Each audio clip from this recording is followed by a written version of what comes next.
আসসালামু আলাইকুম। হ্যালো, ওয়ালাইকুম আসসালাম। ভালো আছো? হ্যাঁ ভাই ভালো। কই আপনি বাসায়? হ্যাঁ, বাসায়। প্রক্রিয়া চলতেছে, হ্যাঁ? এখন ওই প্রক্রিয়া কি অংশগ্রহণ করব?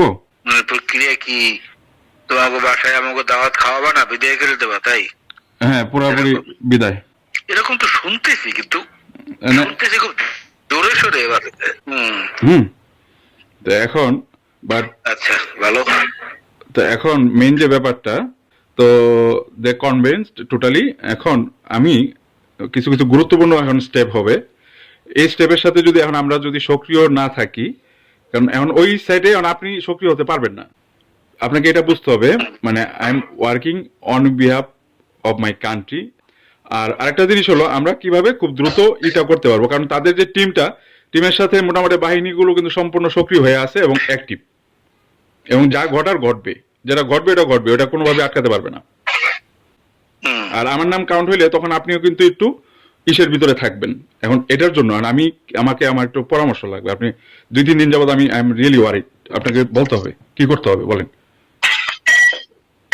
না, এদের তো এরা চলে যাক, এটা তো ওখানে মনে প্রাণে একান্ত ভাবে চাই। তাতে হ্যাঁ কি হইলো না হইলো ভবিষ্যৎ সেটা পরের বিষয়। মামলা মোকদ্দমা হ্যারাসমেন্ট এগুলো থেকে তো মুক্তি পাবো রে ভাই অন্তত। হ্যাঁ। 13-14 বছরে আর আচ্ছা, তাহলে আমি কি শো হব সরাসরি? মানে কোথায় কিসের স্বভাব সেটা বুঝতেছি না। মানে তারা এখন মানে গণ অভ্যুত্থানের ডাক দিবে। হুম। হুম। গণ অভ্যুত্থানের ডাকটা দিবে। তো ওইটার ভিতরে কি আমি কি শরিক হব কিনা, ওই ডাকের ভিতরে তাদেরকে সাপোর্ট করব? ডাক দিলে তাতে রেজাল্ট কি হবে? তাদের ইন্টারনাল সব সেটআপ কমপ্লিট করা আছে। আচ্ছা। এখানে অনেকগুলো টিম কিন্তু আলাদা আলাদা ভাবে কাজ করতেছে। এই ডাকের ভিতরে এখন আমি কি তাদেরকে সাপোর্ট দিয়ে মানে জনসম্মুখে অংশগ্রহণটা করব, মানে তাদের কনফারেন্সে? কনফারেন্স কবে? এই কয়েকদিনের ভিতরেই, খুব তাড়াতাড়ি। এমনকি আমার মানে চেহারাটাকে আমি কি শো আপ করবো তাদের সাথে? তোমার চেহারা শো অফ করলে এখানে ফ্যামিলির তোমার যারা আছে তাদেরকে আগে থেকে বলে টলে একটু করে রাখতে হবে। এটা বললেও তো লাভ নেই। ওদের যদি কিছু করার থাকে, ওরা যতই, কারণ বাংলাদেশের ভিতরেই তো আছে, ওদের কিছু করার থাকলে ওরা তো এটা করবেই।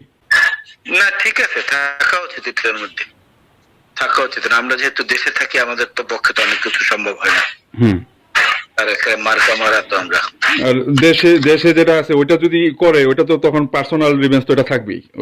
ওইটার ব্যাপারটা আলাদা। আমি যে জিনিসটা করতে চাইছিলাম, তো তারা যখন গেছিল, তো আমি তো তখনই বলছিলাম আমার 14 গোষ্ঠী মেরে ফেললো, আমি দেশের পক্ষ থেকে আমি অন্য পক্ষে যাব না, মানুষের জন্য কাজ করব। হ্যাঁ, না ঠিক আছে, ইনশাল্লাহ আল্লাহর নাম লিয়া।